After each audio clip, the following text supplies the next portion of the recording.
To ensure an easy and effortless installation, please follow these steps carefully.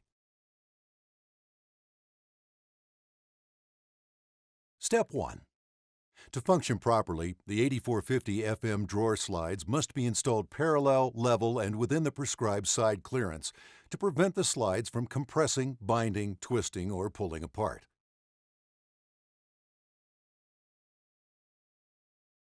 Slide clearance must be within 1/2 inch to 17/32 inch per side, or 1 inch to 1 1/16 inches total per drawer.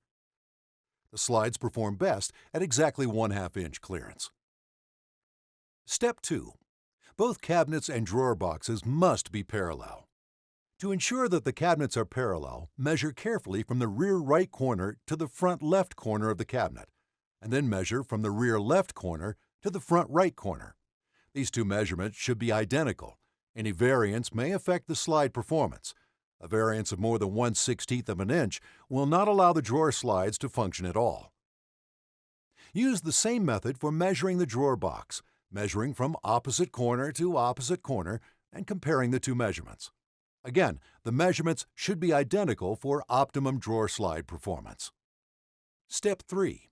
Leveling the slides during installation is particularly important on self-closing slides to ensure that the soft close module engages properly and closes the drawer completely. For face frame cabinets, to begin, cut a cleatboard 1 7/8 tall by the drawer opening width plus 1/8 of an inch. Fasten the rear mounting brackets flush to the outer edges of the cleatboard using the horizontally slotted adjustment holes. Do not tighten the brackets to the cleatboard yet. Measure from the top of the drawer rail to the top of the cabinet. Subtract 1 7/8 inches.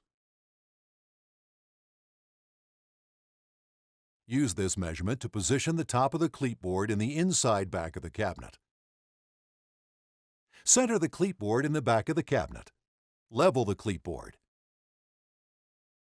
Screw the cleatboard to the inside back of the cabinet.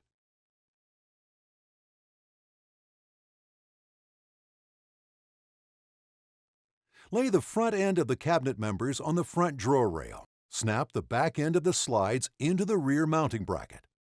Secure the cabinet member to the front frame of the cabinet with the first round hole at the front of the cabinet member and tighten.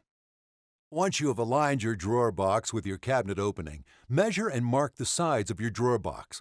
Be sure to level the drawer member with the drawer box. Slides that are parallel and level are essential to the smooth, consistent operation of the drawer slides. Mount the drawer members on the drawer. Make sure that the drawer members are parallel to each other. To insert the drawer into the cabinet, move the ball bearing retainer to the front of the cabinet assembly. Gently insert the drawer member into the cabinet assembly. Failure to move the ball bearing assembly to the front of the cabinet assembly may damage the retainer. Slide the drawer into the cabinet. Slide the drawer all the way to the back 3 or 4 times, allowing the drawer to help the rear mounting brackets find their optimum position. Carefully remove the drawer and tighten the rear mounting brackets to the cleatboard using the round holes. For frameless cabinets, measure from the top of the cabinet to the desired drawer location. Draw a line on the inside of the cabinet where the top of the cabinet member will mount. Use this line to position the cabinet member along the side of the cabinet. Place the cabinet member on the line you have drawn, and using a level, make certain the cabinet member is level. Install the cabinet member using the fixed screw holes.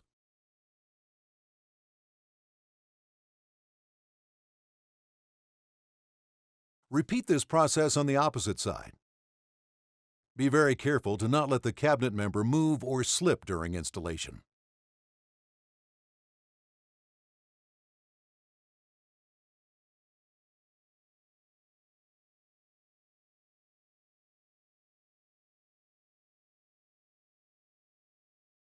Troubleshooting.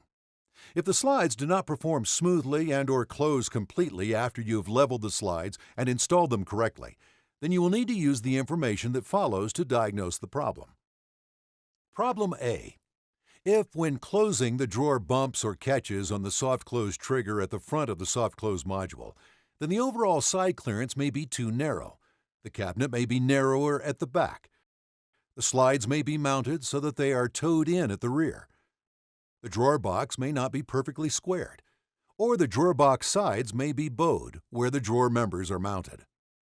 To correct this problem, measure the cabinet and the drawer box again to make certain that both are square. If necessary, shim the cabinet member until you have achieved a 1/2 inch side clearance the entire depth of the cabinet.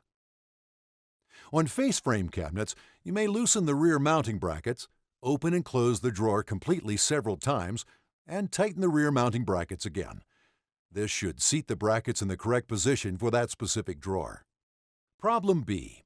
If the closing mechanism does not engage or does not hold onto the soft close trigger on the opening, the overall side clearance may be too wide, the sides may be toed out at the rear of the cabinet, or the cabinet or drawer box may not be perfectly squared. If necessary, shim the member until you've achieved a 1/2 inch side clearance the entire depth of the cabinet.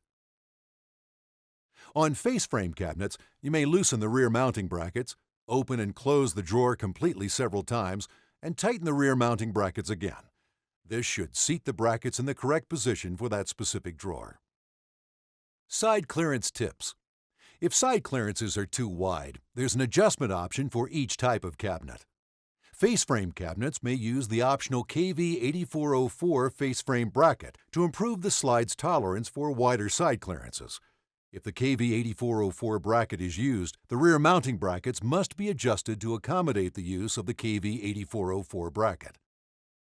Frameless cabinet installations may use the adjustable hole on the open end of the flexible tabs on the cabinet member mounting holes to allow for more flex, creating more tolerance for slightly wider side clearances. If the side clearance is less than 1/2 inch for either face frame or frameless cabinets, the installer must remake the drawer box to allow for 1/2 inch clearance.